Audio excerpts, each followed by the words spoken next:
കഴിഞ്ഞതൊക്കെ കഴിഞ്ഞു. അതോർത്തിനി മനസ്സ് വിഷമിപ്പിച്ചിട്ട് എന്താ കാര്യം? നിന്റെ ഇഷ്ടത്തിൽ കവിഞ്ഞ് മറ്റൊന്നും അമ്മയ്ക്കില്ല. എടാ, നീ സന്തോഷവാനായിട്ടിരിക്കെ. മറ്റുള്ളവരുടെ കാര്യങ്ങളൊന്നും നിന്നെ ബാധിക്കില്ല. അമ്മ, ഞാനായിട്ട് ചെയ്തൊപ്പിക്കുന്ന കാര്യങ്ങളൊന്നും അല്ല ഇത്. ഞാൻ അങ്ങ് ചെയ്തു പോകും. അതെന്താന്ന് ചോദിച്ചാ എനിക്ക് ഉത്തരവില്ല. അതൊക്കെ പോട്ടെ, നീ വന്ന് ഭക്ഷണം കഴിക്കേ. ആഹാരത്തിനോട് വഴക്കിടേണ്ട കാര്യമില്ലല്ലോ. അമ്മ കഴിച്ചോ, എനിക്ക് വിശപ്പൊന്നുമില്ല. ശിവ, നീ എന്ത് ഭാവിച്ചാ? ഞാൻ ഇതൊക്കെ പിന്നെ ഉണ്ടാക്കി വെച്ചിരിക്കുന്നത് നിങ്ങളെ മക്കൾക്ക് കഴിക്കാൻ വേണ്ടിട്ടല്ലേ? പിന്നെ നീ അച്ഛനുമായിട്ട് ഇങ്ങനെ തെറ്റിപ്പിരിഞ്ഞ് നടക്കുന്നതിനോട് എനിക്ക് യോജിപ്പില്ല. എടാ, എന്തെങ്കിലും പറയാനുണ്ടെങ്കിൽ അത് പരസ്പരം പറഞ്ഞ് വഴക്ക് മാറ്റാൻ നോക്ക്. എനിക്ക് അച്ഛനോട് ഒരു വഴക്കുമില്ല. പക്ഷേ അച്ഛന്റെ ചില നിലപാടുകളെ ഇഷ്ടപ്പെട്ടില്ലെങ്കിൽ ഞാൻ എതിർക്കും.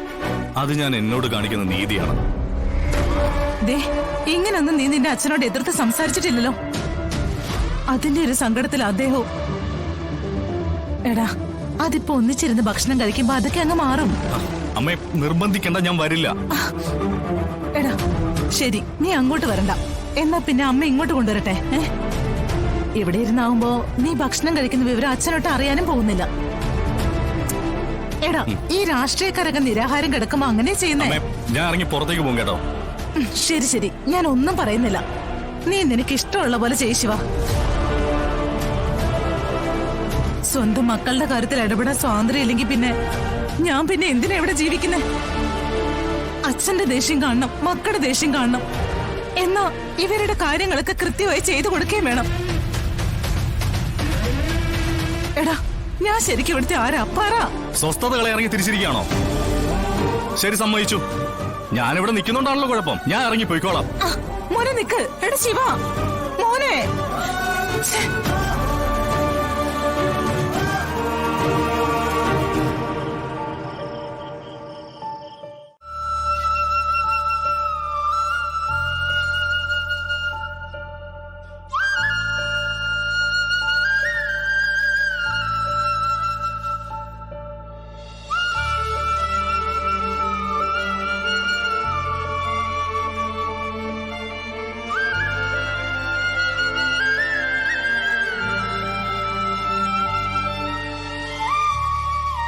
ഒരച്ഛന്റെ സ്നേഹവും വാത്സല്യവും കിട്ടി വളരേണ്ട സമയം.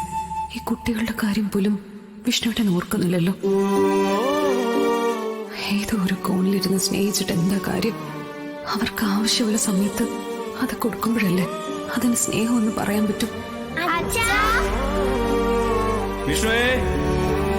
അച്ഛൻ എപ്പോ വരുമെന്ന് എന്റെ മക്കൾ ഇപ്പൊ ചോദിക്കാതെ ആയിരിക്കുന്നു. അവർക്കും മടുപ്പ് തോന്നിക്കാണും. മടുപ്പ് തോന്നാത്തത് എനിക്കാണല്ലോ.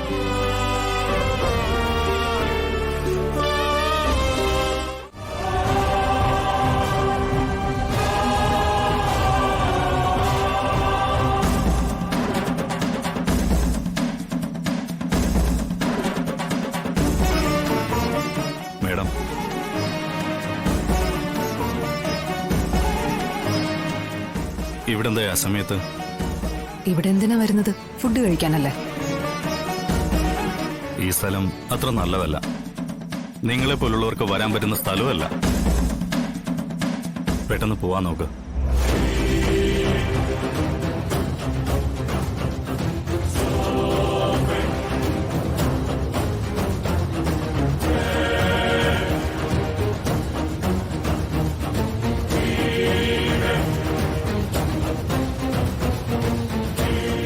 ഞാൻ പറഞ്ഞതിന്റെ സീരിയസ്നെസ് മേഡത്തിന് മനസ്സിലായല്ലോ അല്ലേ? കഴിച്ചിട്ട് വേഗം പോവാൻ നോക്ക്.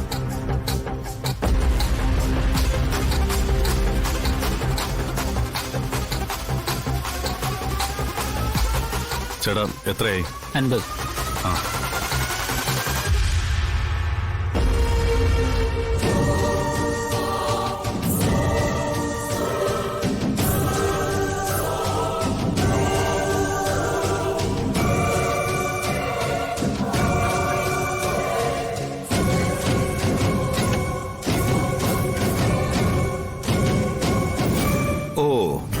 കാമുകൻ പോകുന്നത് വിരഹാർദ്രമായ കണ്ണുകളോടെ നോക്കി നിൽക്കുന്ന കാമുകി.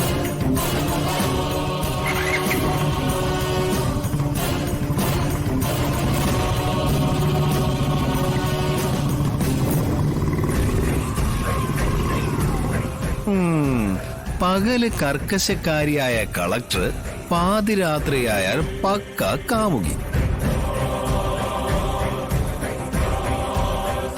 ഇതൊരു പെരുമ്പറയ്ക്കുള്ള വകയുണ്ട്. ഇല്ലെങ്കിൽ ഞാൻ ആക്കും.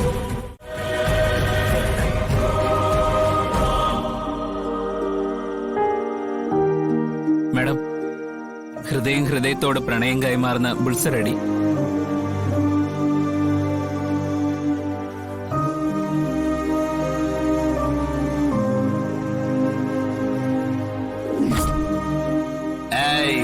കൊള്ളാം.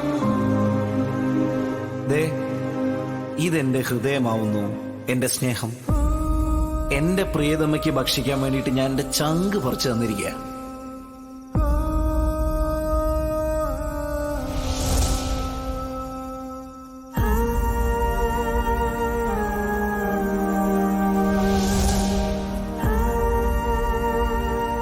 ഞാനിപ്പോ ഈ ഇരിപ്പിലങ്ങ് തട്ടിപ്പോയല്ലേ, എന്റെ ഹാർട്ട് നിനക്ക് വേണ്ടി മാത്രം ഇങ്ങനെ തുടിച്ചോണ്ടിരിക്കും. എടോ, മരണത്തിന് പോലും നമ്മളെ പിരിക്കാനാവില്ലടോ.